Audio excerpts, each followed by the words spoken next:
আসসালামু আলাইকুম সুপ্রিয় অনার্স দ্বিতীয় বর্ষ অর্থাৎ 2022-23 শিক্ষাবর্ষের শিক্ষার্থীবৃন্দ, আজকে তোমাদের সাথে আমি আলোচনা করব তোমাদের অর্ডিনারি ডিফারেনশিয়াল ইকুয়েশন সাবজেক্টের তৃতীয় অধ্যায়।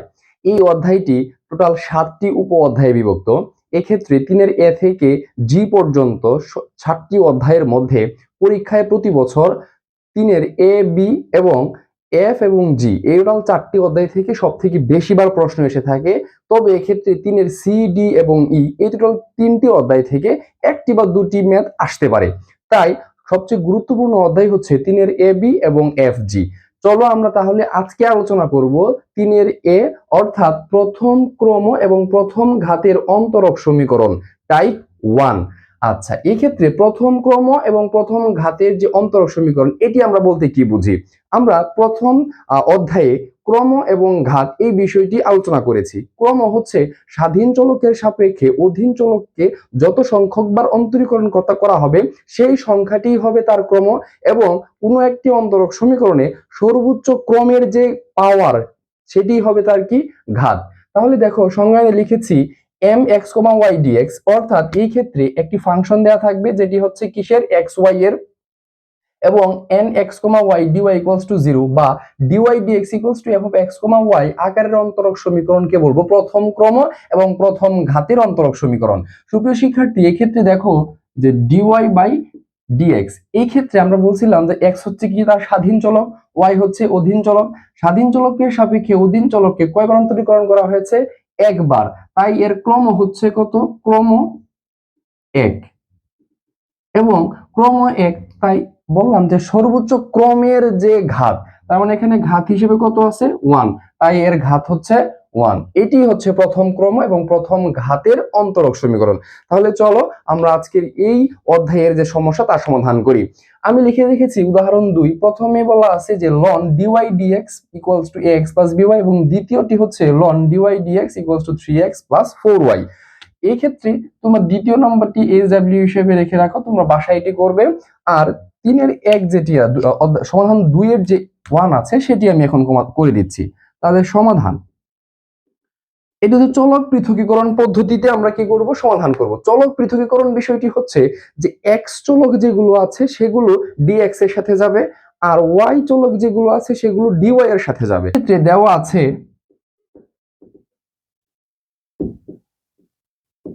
আছে ln dy dx equals two ax plus by। আমরা জানি এক পক্ষে যদি লন থাকে, অপর পক্ষে যদি লন না থাকে, তবে এই লন রিমুভ করার জন্য বা লন এক পক্ষ থেকে অন্য পক্ষে স্থানান্তরিত হলে ই টু দি পাওয়ার আকারে চলে যায়। আচ্ছা, তাই লনকে এই পক্ষে থেকে বাম পক্ষ থেকে ডান পক্ষে নেওয়ার জন্য সেটি কি হয়ে গেল? E to the power ax plus by। ঠিক আছে, এইবার দেখো তো dy বাই dx যেটি আছে সেটি এক্ষেত্রে e to the power ax into e to the power by। অর্থাৎ আমরা জানি যে ভিত্তি যদি সেম হয় তাহলে গুণের সময় পাওয়ার কি হয়? যোগ হয়। তাহলে e to the power ax into e to the power by এটাই কি লেখা যাবে? E to the power ax plus by। তাই আমরা এটিকে এভাবে লিখেছি। এখন দেখো তো x যে dx আছে না, dx এর সাথে ই টু দি পাওয়ার ax যে, অর্থাৎ x চলকের যে x চলক সংবলিত যে পদগুলো আছে সেগুলো dx এর সাথে যাবে। তাহলে কি হয়? E to the power dy equals to e to the power ax into e to the power by into dx, অর্থাৎ dx দিয়ে আমি উভয় পক্ষকে কি করে দিলাম? গুণ করে দিলাম। এইবার ই টু দি পাওয়ার যে by আছে এটি কি হয়ে যাবে? বাম পক্ষে ভাগ হয়ে যাবে। এখন কেন ভাগ হবে? কারণ dy এর সাথে y চলক সংবলিত যে পদগুলো আছে সেগুলো চলে আসবে। তাহলে কি হয়ে যাবে? dy divided by e to the power by এবং e to the power ax into dx। আশা করি এই পর্যন্ত তোমরা বুঝতে পেরেছো। এইবার আমরা জানি যে 1 by a to the power n এটিকে লেখা যায় a to the power minus n। তাহলে আমরা এটিকে কিভাবে লিখতে পারি? E to the power minus by into dy সমান e to the power ax into dx। আশা করি বুঝতে পেরেছো। এটাকে আমি দিলাম কি 1 নং সমীকরণ। এইবার 1 নং সমীকরণকে কি করব? আমরা সমাকলন করব। 1 নংকে সমাকলন করে পাই। 1 নংকে সমাকলন করলে কি আসবে? Integration e to the power minus by dy equals to integration e to the power ax dx। সূত্র হচ্ছে integration e to the power mx dx সমান হচ্ছে e to the power mx divided by m plus c। এই সূত্র অনুসারে এটিকে লেখা যায় e to the power mx, m কত minus b divided by m কত মাইনাস b। এটাকে কি করা যায় integration e to the power x অর্থাৎ e to the power mx এই সূত্র অনুসারে কি লেখা যায় e to the power ax divided by a, m এর মান কত a প্লাস c। আচ্ছা এইবার এটাকে কি করা যায় minus 1 by b e to the power minus by equals to 1 by a into e to the power ax plus c।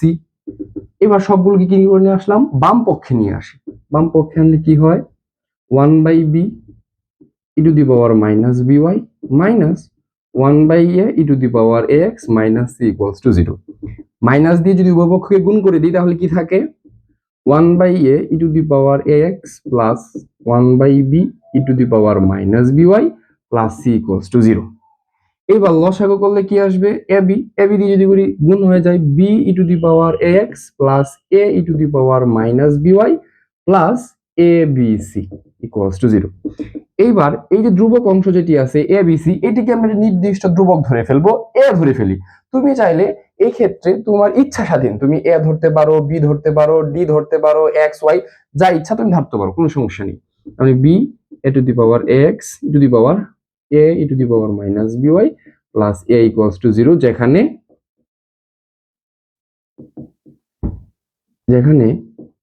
a equals to হচ্ছে abc। এটি হচ্ছে তোমার নির্ণয়ের সমাধান। আশা করি তোমরা এই ম্যাথটি বুঝতে পেরেছো। ঠিক সেম পদ্ধতিতে তোমরা এক্সাম্পল 2 এর যে 2 নম্বরটি আছে তা করে ফেলতে পারবে। ঠিক আছে, তাহলে চলো আমরা পরবর্তী ম্যাথে যাই। সুপ্রিয় শিক্ষার্থী, এবার আমরা সমাধান করব এক্সাম্পল 6। এক্সাম্পল 6 এ বলা আছে সমাধান করো dy dx plus root over 1 minus y square divide by 1 minus x square. তো এই ক্ষেত্রে এটিও কিভাবে করব ওই চলক পৃথকীকরণ পদ্ধতিতে। আচ্ছা চলক পৃথকীকরণ পদ্ধতি যদি হয় তাহলে এভাবে লেখা যায় dy dx plus root over 1 minus y square divided by root over 1 minus x square equals to 0। এই অংশটিকে আমি কিভাবে লিখলাম, তারপরে উভয় পক্ষকে সমীকরণের dx দ্বারা গুণ করে দিই, তাহলে কি থাকে এখানে dy প্লাস এখানে থাকে root over 1 minus y square divided by 1 minus x square into dx equals to 0।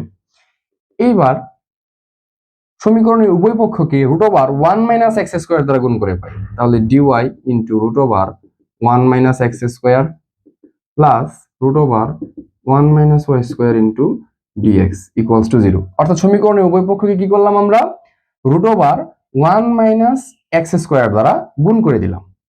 এইবার দেখো তো এখানে কি চলক আছে x চলক, তাই x চলক সংবলিত পদ কার সাথে যাবে dx এর সাথে যাবে, এবং y চলক সংবলিত পদ কার সাথে যাবে dy এর সাথে থাকবে। তাহলে এটি আমরা কিভাবে পাবো, এখন এটিকে যদি আমরা সমীকরণের উভয় পক্ষকে root over 1 minus x square into root over 1 minus y square দ্বারা ভাগ করে দিই, তবেই আমরা ডিওয়াই এর সাথে ওয়াই চলক সংবলিত পদগুলো পাবো। তাহলে চলো সমীকরণের উভয় পক্ষকে আমরা কি দ্বারা গুণ করব, ভাগ করব, root over 1 minus x square এবং root over 1 minus y square দিয়ে ভাগ করে পাই, প্লাস এটিকে লেখা যায় root over 1 minus y square divided by root over 1 minus x square into root over 1 minus y square dx equals to 0।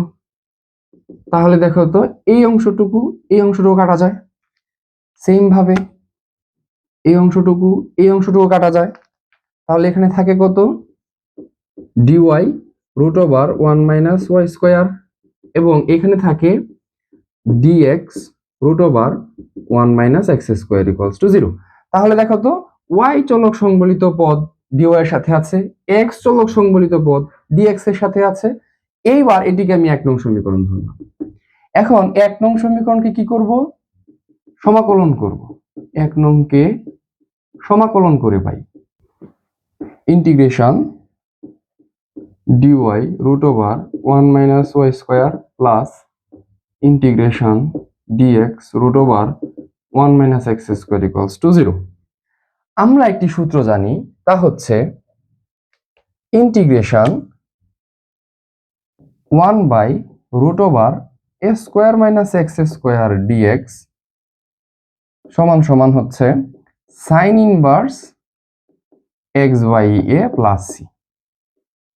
অর্থাৎ integration 1/√ওভার a square minus x square dx equals to sine inverse x by a plus C.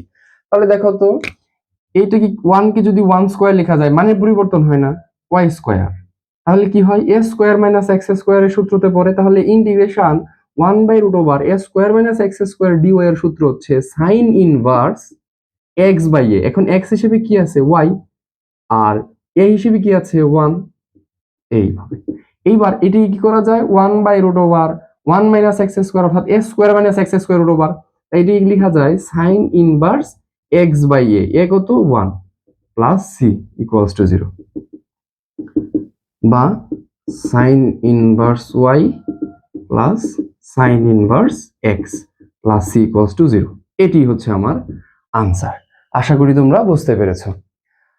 আজকের ক্লাসটি এই পর্যন্তই। আমরা পরবর্তী ক্লাসে 3 এর অন্যান্য যে সমাধানগুলো আছে সেগুলো নিয়ে আলোচনা করব ইনশাআল্লাহ। সে পর্যন্ত সবাই ভালো থেকো, সুস্থ থেকো। আল্লাহ হাফেজ।